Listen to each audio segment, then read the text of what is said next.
नमस्कार दोस्तों, मेरा नाम है विमल सिंह बालाजी। स्टडी अड्डा में आप सभी का स्वागत। बिहार शिक्षक भर्ती फेज 2 को लेकर के फाइनली एडमिट कार्ड जो है आपका, उसको लेकर के नोटिस भी जारी हो गया है और साथ ही साथ आपका एडमिट कार्ड आज से आप डाउनलोड भी कर पाएंगे। तो क्या कुछ दिशा निर्देश हैं, उसकी बात इस वीडियो में करते हैं। इस नोटिफिकेशन के तहत विज्ञापन संख्या 27/2023 अध्यापक नियुक्ति प्रतियोगिता परीक्षा के लिए दिनांक 2/12/2023 से प्रवेश पत्र ई एडमिट कार्ड जो है वो डाउनलोड करने की प्रक्रिया आरंभ होगी। अभ्यर्थी प्रवेश पत्र जो है वो डाउनलोड करने से पहले आपको यहाँ पर एक काम करना पड़ेगा, वो है पासपोर्ट साइज फोटोग्राफ। साइज उसका 25 केबी होगा, डायमेंशन 250x250 होगा। अपने डैशबोर्ड में लॉगिन के उपरांत आप अपलोड करेंगे, उसके बाद ही प्रवेश पत्र आप अपना डाउनलोड कर पाएंगे। डाउनलोड किए गए ई एडमिट कार्ड में अभ्यर्थी को आवंटित जो परीक्षा केंद्र है वो कोड के रूप में जो है वो दर्ज होगा। ये भी यहाँ पर बताया गया कि अभी आपको जो एडमिट कार्ड मिलेगा केवल शहर पता चल जाएगा, परंतु एडमिट कार्ड में आपको जो परीक्षा केंद्र का नाम होगा वो अभी नहीं पता चलेगा।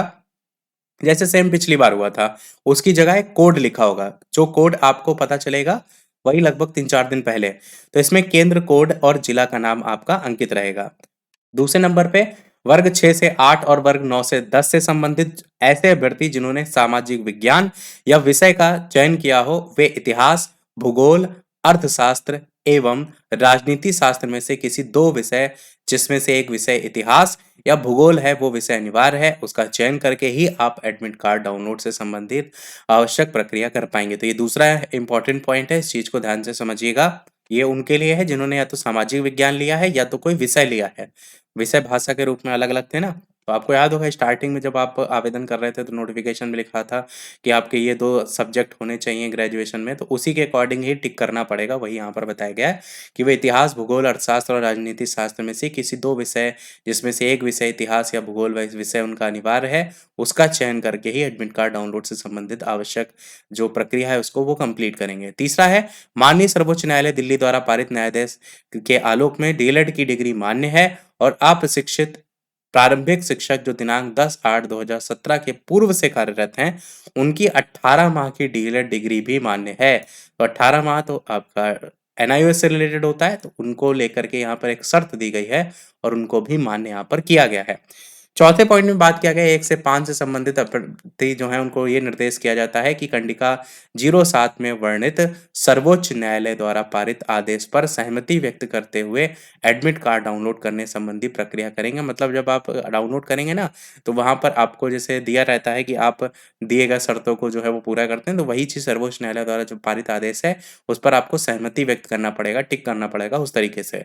वैसे भर्ती जो शिक्षा विभाग और पिछड़ा वर्ग और अति पिछड़ा वर्ग कल्याण विभाग के अंतर्गत शिक्षक पद के लिए 6 से 8 संगीत या कला विषय को छोड़कर अगर उन्होंने आवेदन किया है, तो दोनों विभाग के लिए अलग-अलग विषयों का चयन किया गया है, तो उन्हें केवल शिक्षा विभाग के लिए चयनित विषय के परीक्षा में ही सम्मिलित होना है। ये पिछड़ा और अति पिछड़ा वर्ग कल्याण विभाग के लिए है। अगला है, सभी अभ्यर्थी प्रवेश पत्र की एक अतिरिक्त जो प्रति है वो अपने साथ परीक्षा केंद्र ले जाना सुनिश्चित करेंगे। ध्यान दीजिएगा, एक एक्स्ट्रा फोटोकॉपी भी ले जाना है और परीक्षा अवधि में वीक्षक के समक्ष हस्ताक्षर करके उन्हें सुपुर्द कराना सुनिश्चित करेंगे।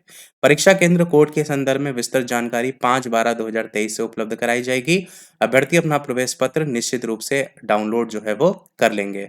तो ये भी आपको ध्यान देना है कि यहाँ पर आपको जो कोड के रूप में सेंटर का नाम दिया रहेगा, वो कब आपको पता चलेगा कि कौन सा सेंटर में है आपको मिला है, तो वो 5/12/2023 को जो है आपको पता चलेगा और आपका 7 तारीख से स्टार्ट हो जाएंगे पेपर। अभ्यर्थियों को परीक्षा प्रारंभ होने के 1 घंटा पहले तक ही परीक्षा केंद्र में प्रवेश की अनुमति दी जाएगी। 1 घंटा पहले प्रवेश पत्र जो है वो बंद कर दिया जाएगा और परीक्षा अवधि की समाप्ति के पश्चात यूज्ड ओएमआर सीट की सील बंद कराने के पश्चात ही परीक्षा कक्ष छोड़ेंगे।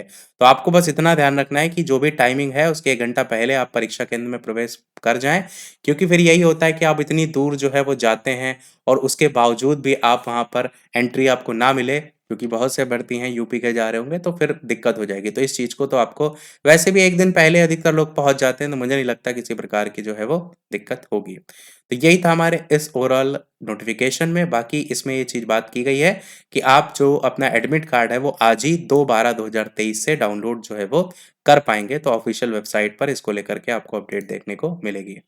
तो यही था हमारे इस ओवरऑल अपडेट में। वीडियो लाइक, शेयर, सब्सक्राइब अवश्य कीजिएगा। कोई प्रश्न हो तो कमेंट में पूछ सकते हैं। मिलते हैं अगले अपडेट में, तब तक के लिए सभी को नमस्कार, जय हिंद।